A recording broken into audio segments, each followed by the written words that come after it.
Padre rico, padre pobre. ¿Es realmente un buen libro o una estafa como muchos dicen por ahí?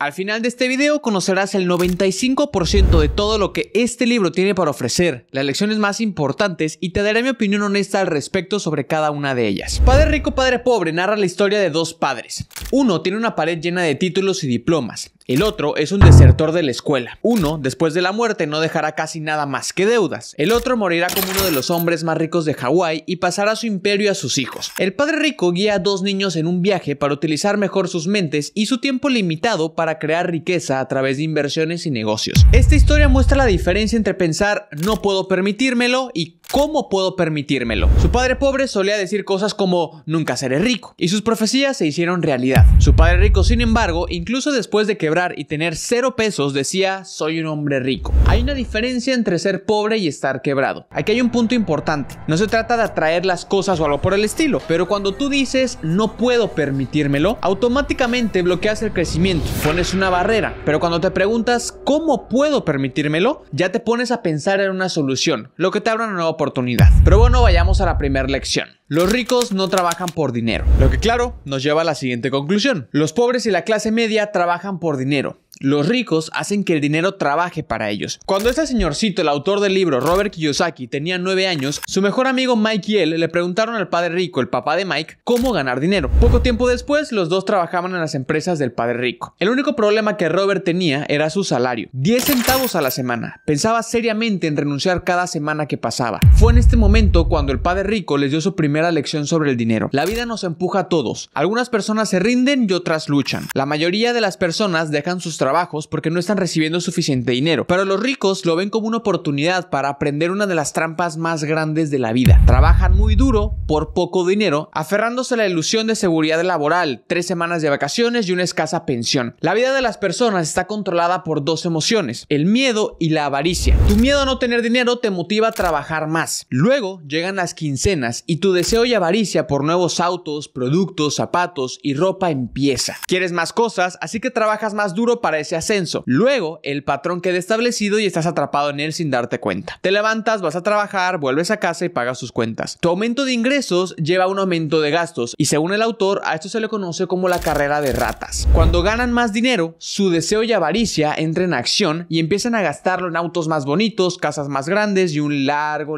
etcétera. Y debido a estos temores y deseos que a veces ni siquiera te das cuenta, no quieres invertir tu dinero y mucho menos tiempo en nuevas oportunidades. Tienes miedo de perder tu dinero si no lo arriesgas, así que te vas a comprar una tele de chorro mil pulgadas aunque ya tengas una, porque eso es lo que deberías hacer. En comparación, una persona rica invierte su dinero sin importar qué, e incluso si pierde toda su lana, todavía lleva ventaja porque al menos aprende algo, y ese conocimiento se convierte en un activo importante para sus futuras inversiones. Por otro lado, la televisión pierde la mayor parte de su valor después de unos meses, y terminas perdiendo tu dinero de todos modos, además de perder la oportunidad de aprender algo nuevo. Ahora, ¿qué opinas sobre esta primera lección? Robert Kiyosaki plantea que las personas ricas no dependen exclusivamente de un salario, sino que buscan generar ingresos pasivos a través de inversiones o negocios que funcionen incluso cuando no están presentes. Este enfoque fomenta algo llamado libertad financiera que me gusta bastante. Ahora bien, aunque la idea creo que es completamente válida y estoy de acuerdo con ella, en nuestra región muchos viven en economías de subsistencia, donde la prioridad es cubrir necesidades básicas, lo que dificulta pensar en ingresos pasivos. Sin embargo, es posible empezar en pequeño, por ejemplo, invirtiendo en CETES con un mínimo de 100 pesos en México o aprendiendo sobre fondos de inversión asequibles. Además, herramientas como las fintech están democratizando las oportunidades, haciendo más alcanzable el concepto de hacer que tu dinero trabaje para ti. Entonces sí, actualmente creo que es un poco más sencillo generar los famosos ingresos pasivos, pero hay cosas que tenemos que considerar, lo que nos lleva a la lección número 2. Lección 2. No se trata de cuánto dinero ganes, sino de cuánto dinero conservas. El primer pilar de la educación financiera, y para salir de la carrera de la rata que ya platicamos un poco en el punto anterior, es entender la diferencia entre un activo y un pasivo. Un activo es algo que le permite a su dueño generar un ingreso. Por otro lado, un pasivo genera un gasto. Los pobres y la clase media adquieren pasivos que creen que son activos. Y ahí te va, este es el flujo de caja de una persona pobre. Tienen un trabajo, obtienen un salario, usan todo su sueldo en gastos y generalmente viven de cheque a cheque. Aquí, pausa.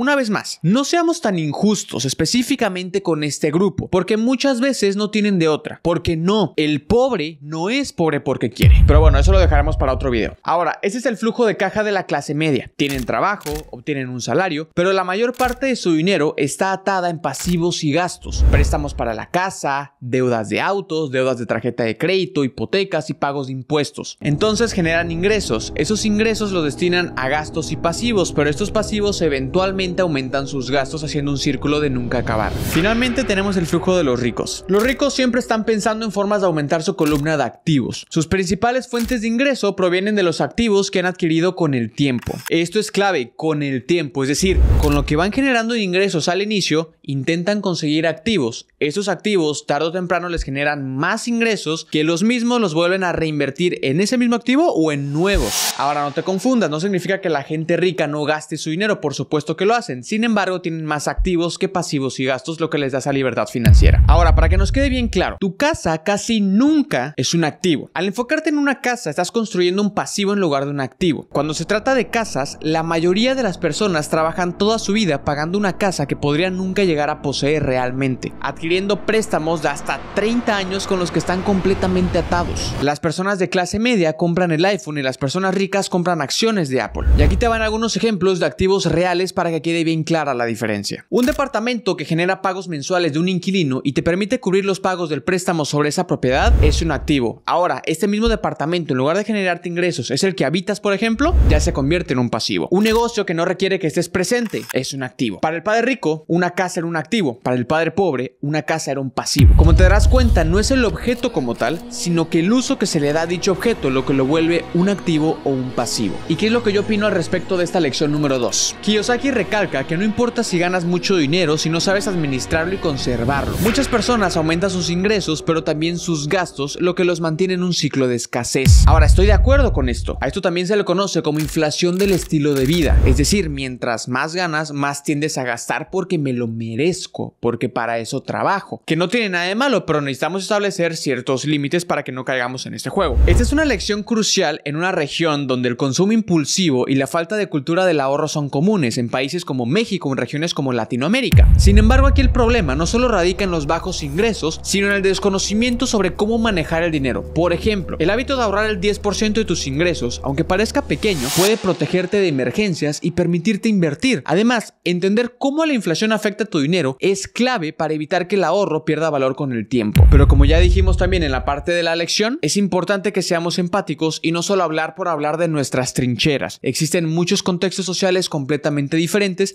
y realmente hay personas que de verdad no pueden ahorrar porque no les permite su contexto, porque todo lo que generan lo tienen que gastar o si no, no comen básicamente. Pero insisto, eso es algo que platicaremos en otro video. Lección número 3. Entiende de impuestos, contabilidad y leyes. Ganar mucho dinero no siempre resuelve los problemas. Aprender a conservar ese dinero después de ganarlo sí resuelve tus problemas. Kiyosaki explica que al principio no existían los impuestos y el gobierno creó impuestos para castigar a los ricos y dárselos a los pobres. Ahora, ¿qué opino yo al respecto de esto? Nuestros impuestos se van a obras públicas y mantenimiento de ciertas cosas. Entonces no creo que sea del todo como te lo explican, pero bueno, sigamos. También nos dicen que el gobierno usó la mentalidad de Robin Hood y la gente la apoyó. Pero los ricos serán inteligentes y encontraron formas legales de no pagar impuestos. Esto sí es verdad, existen formas en las que puedes pagar menos impuestos si conoces la información correcta. Por ejemplo, en México, si inviertes para tu retiro, esto te ayuda a pagar muchos menos impuestos y además acumulas un patrimonio millonario para cuando seas viejito o viejita, cosa que está bastante interesante. Por cierto, si te interesa lograr esto, checa el link en mi descripción y yo te echo la mano completamente gratis. Entonces, la lección 3 es que aprendas sobre este tipo de cosas para que puedas utilizarlas a tu favor. ¿Qué es lo que yo opino al respecto?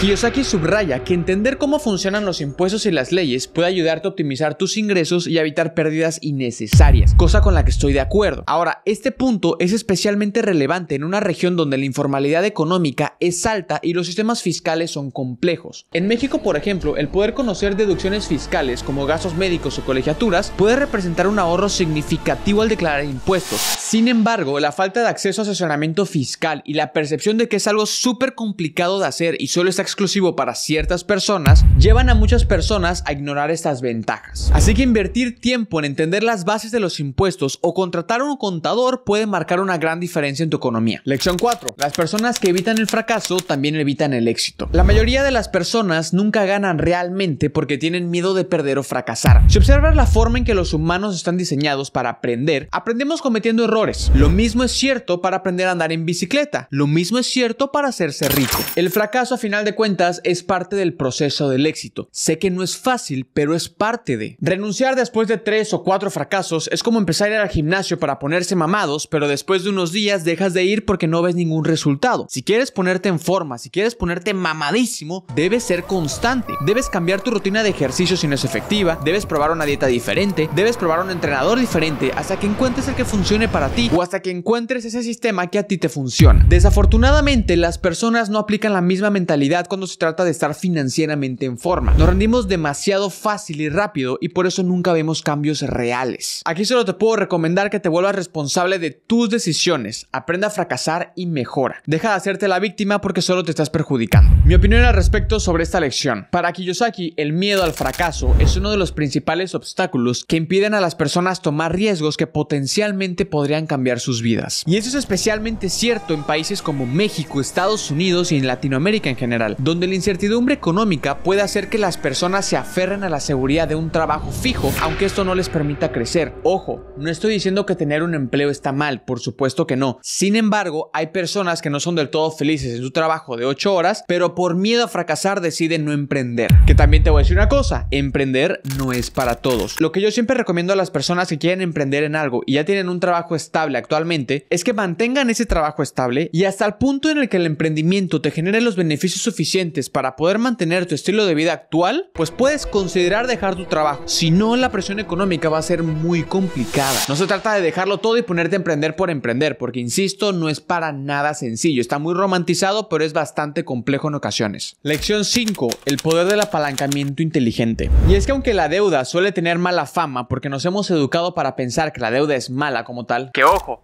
es así casi siempre, todas esas deudas en las que adquirimos pasivos principalmente se consideran como deudas malas. Pero si la utilizamos de manera inteligente y la convertimos en deuda buena, esto puede ayudarnos muchísimo porque lo usamos no para pagar caprichos, no para pagar gastos, sino para financiar la compra de activos. Activos que de hecho se van pagando solos y por eso decimos que es deuda buena. Si lo usamos adecuadamente, la deuda puede ser un gran aliado en nuestro camino financiero. Nos puede servir para apalancarnos financieramente y exponenciar nuestros resultados. Porque a ver, pongamos el siguiente ejemplo. Supongamos que tú necesitas $1.000.000 para llevar tu negocio al siguiente nivel, pero actualmente no tienes ese $1.000.000 en tu cuenta de banco. Podría ser una buena idea pedir un préstamo de ese $1.000.000 para potenciar tu negocio y no tener que esperar que tú consigas ese dinero para poder llevar tu negocio a ese siguiente nivel. Eso sí, no se trata de endeudarse a lo loco, tienes que analizarlo bastante bien antes de tomar una decisión. Lección 6. Busca tu por qué o para qué. ¿Por qué queremos convertirnos en ese padre rico? ¿Cuál es el propósito de querer más dinero, éxito o libertad? ¿Qué planeamos hacer con todo eso? Es importante tener claridad porque el camino no será sencillo. Habrá desafíos, esfuerzo y momentos difíciles y sin un propósito claro es fácil rendirse. Muchas veces nuestros objetivos están ligados a deseos profundos. Pasar más tiempo con la familia, tener la libertad de tomar un día libre cuando queramos, levantarnos sin un horario impuesto, trabajar en nuestro propio proyecto o viajar por el mundo. Cada quien debe descubrir su porqué. A veces ese porqué puede estar relacionado con evitar situaciones que no queremos vivir, como la inseguridad de perder el empleo, la dependencia de un jefe o el miedo constante al futuro. Lo esencial es encontrar razones que sean lo suficientemente fuertes para impulsarte a seguir adelante, incluso cuando las cosas se pongan difíciles. Estas razones serán el combustible que te ayudará a no rendirte. Por otro lado, un elemento clave para lograr el éxito es reconocer que tu mayor activo es tu educación. No se trata únicamente de la educación formal que recibimos en escuelas o universidades, sino de esa capacidad continua de aprender y lograr adaptarnos. Y más ahora en un mundo que avanza a una velocidad impresionante. Esa habilidad para aprender rápido será fundamental para ti. También creo que es importante que intentemos enfocarnos en una sola cosa a la vez. Si estás aprendiendo a generar ingresos de una manera específica, no saltes a otra hasta que hayas dominado esa. En este mundo lleno de estímulos y continuas oportunidades que te van a salir todos los días, es muy fácil distraerse con cada nueva idea de la fórmula mágica para ganar dinero. Pero si saltamos de una opción a otra sin profundizar lo suficiente, corremos el riesgo de quedarnos en la superficie y sentir que nada funciona. Y es que en realidad el problema no será el método, sino la falta de constancia. Y esto es algo que nos pasa a todos. A mí me pasa todo el tiempo. Entonces, esta también es una lección para mí. Pero lo importante es que lo aprendamos a identificar para poder tomar acción al respecto. Como dice el dicho,